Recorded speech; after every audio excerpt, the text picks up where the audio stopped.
Work from home వంకతో పల్లెటూరికి పోయి షికారు చేస్తున్న ఓ సాఫ్ట్వేర్ ఉద్యోగికి ఓ రోజు ఉదయం రోడ్డున పోతున్న ఎడ్ల బండి కనిపించింది.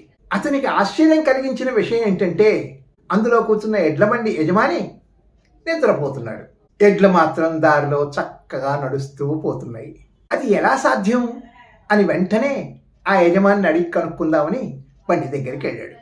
అయ్యా, నువ్వు బండిలో నిద్రపోతున్నావు కదా, అయినా ఎడ్లు ఎలా నడుస్తూ వెళ్ళిపోతున్నాయి అని అడిగాడు సాఫ్ట్వేర్ ఉద్యోగి.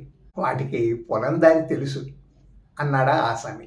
మరి అవి నడవకుండా ఆగిపోతే నీకెలా తెలుస్తుంది అడిగాడు అనుమానంతో సాఫ్ట్వేర్ ఉద్యోగి. వాటికి మెడలో కట్టిన గంటల చప్పుడు ఆగిపోతుంది కదా, అలా తెలుస్తుంది అన్నాడా ఎడ్ల బండి ఆసామి. మరి అవి నడవకుండా అక్కడే ఆగిపోయి తలాడిస్తూ గంటల శబ్దం చేస్తూ ఉంటేనో అన్నాడు సాఫ్ట్వేర్ ఉద్యోగి.